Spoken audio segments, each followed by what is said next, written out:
تاسو په دې سیټ باندې دا ویډیو ګورئ. دا د انډونیشیا د یو جومات د کلمنټن یو علاقه ده چې په هغې کې امام صاحب په حالت د سجده کې هغه نه روح چې کوم دی نو هغه پرواز شوی دی، د الله رب العالمین سره میلاو شوی دی په داسې حالت کې چې هغه په حالت د سجده کې و. د غیر ملکي میډیا د رپورټس مطابق دا امام چې کوم دی د سحر په مانځه کې مشغوله و چې د مانځه نه مخکې بالکل صحتمند و، روغ و.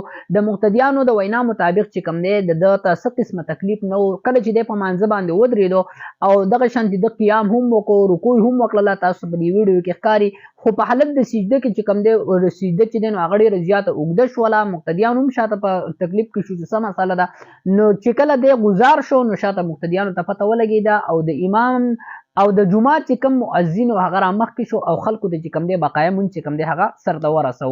دا خو ډېر خوشنصیبه انسان و. الله رب العالمین د داسې مرګ هر یو انسان ته ورکړي او دا خو د هر سړي تمنا وي، که مسلمان دی، که هغه نیک انسان دی، که ګناهګار دی، که هغه رحمدله دی، که هغه هر قسمه هرې قبیلې والا انسان دی، خو د هغه د زړه دا تمنا وي چې کاش زمانه روح په داسې حالت کې وځي چې زه په حالت د سجده کې ما، زه په حالت د رکوع کې ما، زه په حالت د عبادت کې ما، زه په حالت د تهجد په مانځه کې ما، زه په حالت د اعتکاف کې ما، زه په حالت چې کوم دی په جومات کې ما. یعنی زمانه روح په داسې حالت کې چې کوم دی زما د بدن نه پرواز وکړي چې زه په حالت د عبادت کې ما او زه په داسې حالت کې ما چې هغه د الله رب العالمین د رضا سبب وي، هغه د الله رب العالمین د رضا ذریعه وي. دا خو هر مسلمان تمنا کوي. الله رب العالمین د داسې قسمه مرګ هر یو مسلمان ته نصیب کړي او د دې هر سړی تمنا کوي لکه څرنګه چې د دې امام صاحب مرګ راغلی دی او د ده روح چې کوم دی په حالت د سجده کې د ده نه هغه پرواز شوی دی. زما عزتمندو د بهر ملکي میډیا د رپورټس مطابق چې د مقتدیانو دا وینا ده چې دا ډېر رحمدله انسان و. ده به په حالت د مانځه کې اکثر ډېر زیات ژړلو او په مانځه کې به حالت د زړه چې کوم دی نو هغه ډېر زیات نرم شو، د هغې د وجې نه به ژړا راتله. ډېر رحمدله او په مقتدیانو باندې مهین انسان و.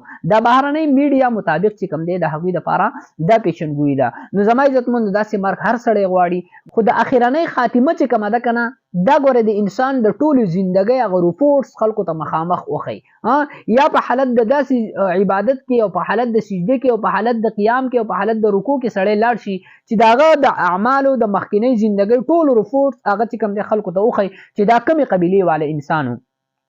او بعضې وخت کې داسې وشي چې انسان د یو ګناه په کار کې وفات شي نو د هغې هم خلک چې کوم دی نو هغه ډېر بد وایي.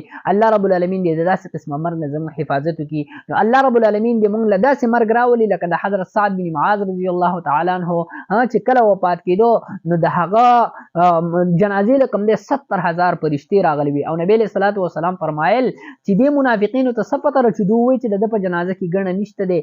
د حضرت معاذ رضی الله تعالی عنه جنازې له چې کوم دی فرشتې راغلي دي دومره په کثیر تعداد دي چې یو فرشته مخکې کېږي چې زه د هغې د جنازې کټ اوچتوم او بله مخکې کېږي زه اوچتوم. دا د حضرت سعد بن معاذ کله چې دی وفات شو که نه نو د الله رب العالمین عرش چې کوم دی هغه وژړقېدو. د ده په وفات باندې د الله عرش د خوشحالۍ هغه چې کوم دی نو وژړقېدو. داسې مرګ پکار دی زما عزت، داسې مرګ نه زما عزتمندو چې د یو جیلي غونته کې مونږ ته اټکړۍ د مرګ سره چې دی نو واچوي او جهنم ته یې راکاږي او قبر زمونږ دپاره هم د جهنم کنده وګرځوي. الله رب العالمین دې زمونږ او ستاسو داسې مرګ او داسې ایمان والا مرګ نصیب کی چې په هغې باندې د الله رب العالمین د رضا سبب وي او په حالت د عبادت کې په حالت د الله رب العالمین د رضا کې زمونږ روح چې کوم دی هغه د بدن نه جدا شي. السلام علیکم ورحمة الله وبرکاته.